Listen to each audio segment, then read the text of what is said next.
ஹாய்ப்பா எல்லாரும் எப்படி இருக்கீங்க? அம் எல்லாரும் wear headphones or increase your volume. So இது வந்து ரிலேஷன்ஷிப் டைப் ஆஃப் இதுதான் வந்திருக்கு இப்போது. ஸோ வந்து இங்கே நிறைய பேர் என்ன பண்ணுறாங்க அப்படின்னா, அவங்ககிட்ட எல்லாமே இப்போ சாதிச்சிட்டாங்க, எல்லாமே இருக்குது. ஆனால் மேரேஜ்ன்ட்டு வரும்போது நிறைய சாய்ஸஸ் இருக்குது. யாராவது நம்மளை ஏமாற்றிட்டாங்கன்னா என்ன பண்ணுறது, நம்ம காசு நம்ம கிட்ட திருடிட்டாங்கன்னா என்ன பண்ணுறது, எதாவது சாதிச்சிட்டாங்கன்னா என்ன பண்ணுறது அப்படிலாம் யோசிச்சுட்டு இருக்காங்க. அதுக்கப்புறம் சரி அப்படின்ற மாதிரி ஒரு டிசிஷனில் இருக்காங்க. இப்போதைக்கு நம்ம கரியர் பற்றி மட்டும் யோசிக்கலாம், நம்மளோட அச்சீவ்மெண்ட்ஸ் நம்மளுக்கு ஃபஸ்ட் இருக்கணும், நம்மளுக்கு நல்லா தனியாக இருக்கணும், இண்டிபெண்ட்டாக இருக்கணும் அப்படிங்கிற மாதிரிலாம் யோசிச்சுட்டு அதுக்கான சேஞ்சஸை வந்துட்டு இப்போ மேற்கொண்டுட்டு இருக்காங்க. ஆனால் வந்து இந்த மாதிரி ஒரு பயமும் இருக்குது, எல்லாத்துக்கும் ப்ரிப்பேராக இருக்கணுன்ற மாதிரி யோசிக்கிறாங்க. அப்புறம் வந்துட்டு அவங்க மற்றவங்களாம் ரொம்ப இம்மெச்சூராக இருக்காங்க, இல்லாட்டி வரப்போகிறவங்க ரொம்ப இம்மெச்சூராக இருந்தால் என்ன பண்ணுறது, நான் அதுக்கு ப்ரொடெக்டடாகவும் இருக்கணும், அதே சமயம் நான் என்னென்ன பண்ணணும், எனக்கு வந்துட்டு சேஃப் கார்ட் பண்ணிக்கிறது, என்னோடய சொத்து ப்ரீனப் போட்டுக்கலாமா அப்படின்ற மாதிரிலாம் யோசிச்சுட்டு இருக்காங்க. அதுக்கப்புறம் நான் வந்து சம்பாதிக்கிறது மற்றவங்க எவ்வளோ சம்பாதிக்கன்னு சொல்லக்கூடாது அப்படிங்கிற மாதிரிலாம் யோசிச்சுட்டு இருக்காங்க. அதுக்கப்புறம் சம்பாதிக்கிற காசில் கொஞ்சம் தான் கொடுப்பேன் அப்படின்ற மாதிரியும், ஒரு சம்பாதிக்கிற பொண்ணை தான் கல்யாணம் பண்ணிப்பேன் அப்படின்ற மாதிரி யோசிக்கிறாங்க. நிறைய பேர் வந்து கல்யாணம் பண்ணிவிட்டு கொஞ்ச நாள் டிவோர்ஸ் பண்ணிடலாம், இல்லை நான் டிவோர்ஸ் பண்ணிட்டு அவங்க என்ன டிவோர்ஸ் பண்ணிடுவாங்க, ஸோ ப்ரீனப்பில் வந்து எல்லாத்தையும் கையெழுத்து வாங்கிடணும் அப்படின்ற மாதிரி நெகட்டிவாக யோசிச்சுட்டு இருக்காங்க. ஸோ இந்த மாதிரி நிறைய கன்ஃபியூஷன்ஸ் போயிட்டுருக்கு. ஸோ இதெல்லாமே வந்து இன்செக்யூரிட்டிஸு, அப்புறம் சொசைட்டியில் நடக்கிற பிரச்சனைகள், இதெல்லாம் கன்சியூம் பண்ணி அவங்களோட மைண்டே வந்து ஒரு மாதிரி டாக்ஸிக்கான மாதிரி மாறிடுச்சு. இப்போதைக்கு அவங்க வந்து கரியர் அப்புறம் அவங்க எஜுகேஷன் மட்டும்தான் கான்சன்ட்ரேஷனாக இருக்குது. அப்புறம் ஒரு சில பேர் அவங்களோட மிஸ்டிக்கல் பவர்ஸ் யூஸ் பண்ணி அவங்களோட வேறு ரிலிம்ஸ் இல்லாட்டி ஸ்பிரிட் கைட்ஸ் அவங்ககிட்டலாம் போயிட்டு கேட்குறாங்க.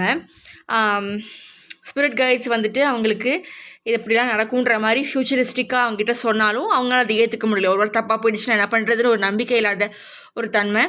அதே சமயம் அவங்களே அவங்க நம்பலை, நான் உண்மையிலேயே ஸ்பிரிட் கைட்கிட்ட தான் பேசுகிறேன்னா இல்லை ஏதாவது நெகட்டிவ் என்டிட்டி கூட பேசுகிறேன்னா அப்படின்ற ஒரு பயமும் வந்துட்டுருக்கு. இங்கே பார்த்தீங்கன்னா அந்த பேஃபமெட்டோட சிம்பிள் இருக்கும்.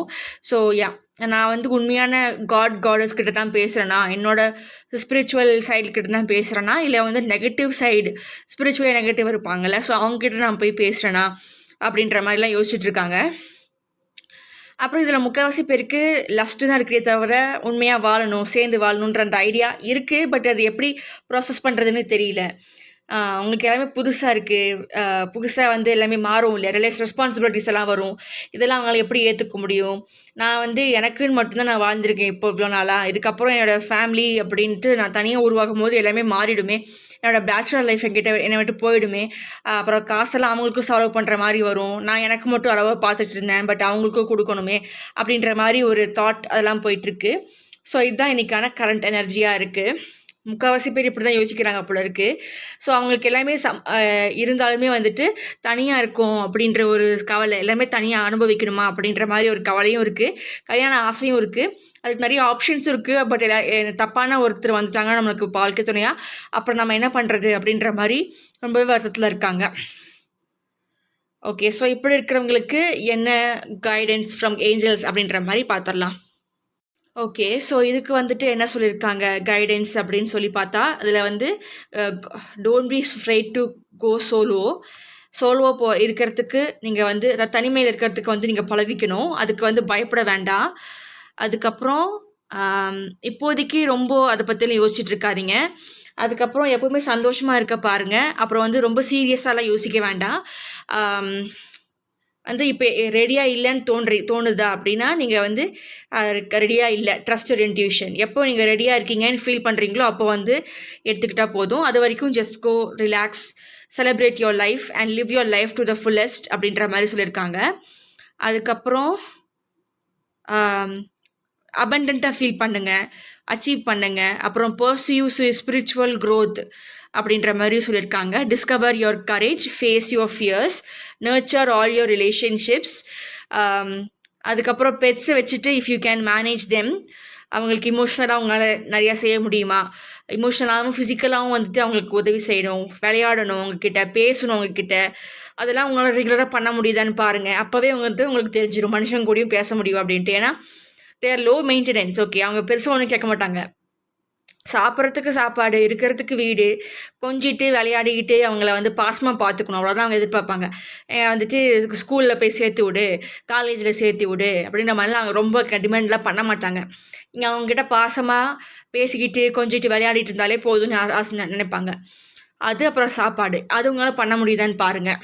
அது உங்களால் பண்ண முடிஞ்சுதா? அப்போ வந்துட்டு உங்களால் மற்ற ரிலேஷன்ஷிப்ஸையும் ஹேண்டில் பண்ண முடியும். அதே சமயம் ஃப்ரெண்ட்ஷிப்ஸை வந்துட்டு உங்களால் எப்படி ஹேண்டில் பண்ண முடியுதுன்றதை பாருங்கள். ஸோ உங்களால் ஹேண்டில் பண்ண முடியும்னா எல்லாமே ஹேண்டில் பண்ண முடியும். Believe in your dreams. Dream ஸ்டேட்டில் நீங்கள் ரொம்பவே வந்துட்டு பாதுகாப்பாகவும் இருக்கணும். அதே சமயம் you can ask your questions, make the best choices. அதுக்கப்புறம் take time for relaxation and adventure. இருக்கிற பேச்சுலர் டைம் நல்லா யூஸ் பண்ணிக்கோங்க. அப்புறம் release the power of fear. அப்புறம் வந்துட்டு கனவு காணுங்கள். அதில் கனவை வந்துட்டு டேரெக்டாக வர்ற மாதிரி, உங்கள் சைடில் வர்ற மாதிரி, பாசிட்டிவாக வர்ற மாதிரி நீங்கள் வந்து விஷுவலைசேஷன், மேனிஃபெஸ்டேஷன் பண்ணுங்கள். Trust your intuition, seek knowledge. என்ன சுச்சுவேஷன் வந்தாலும் சமாளிக்கிற மாதிரி ஒரு தெளிவு உங்ககிட்ட இருக்கணும். And also raise your standards. அந்த ஸ்டாண்டர்டுக்கு கீழே போகவே கூடாது. ஓகே, நீங்கள் வந்து கீழே செட்டில்மெண்ட் அந்த ப்ரெட் க்ரம்ஸ்க்கு வந்துட்டு நீங்கள் கிடைச்சாலே போதும்னு நினச்சிங்கன்னா உங்களுக்கு எல்லாமே அதே மாதிரி தான் கிடைக்கும். கிடைச்சும் கிடைக்காத மாதிரி தான் இருக்கும். Just for the sake of being relationship you don't have to be in a relationship. அப்புறம் வந்துட்டு நிறைய விஷயங்களை தெரிஞ்சுக்கோங்க, நிறைய புக்ஸ் படிங்க. அதுக்கப்புறம் உங்களுக்கு என்ன இன்ட்ரெஸ்ட்னு சொல்லி பாருங்கள். அப்புறம் வந்துட்டு இதுக்கு முன்னாடி வாழ்ந்தவங்கெல்லாம் எப்படி வாழ்ந்தாங்க, அவங்க என்ன தப்பு பண்ணாங்க, அதை நான் பண்ணக்கூடாது, அதை நான் பண்ணக்கூடாதுன்ற மாதிரி நீங்கள் யோசிச்சுட்டு அதை பண்ணாமல் இருக்கிறதுக்கு நீங்கள் நல்லா பண்ணலாம். ஸோ அதெல்லாம் பார்த்துக்கோங்க. So that's how you live it. So அதுதான் வந்துட்டு இந்த கார்ட்ஸில் சொல்லியிருக்காங்க. I hope you love it. Thank you for watching. Love and light, bless be. Consider subscribing, liking, sharing, commenting and pushing the notification button for more such amazing videos. Thank you.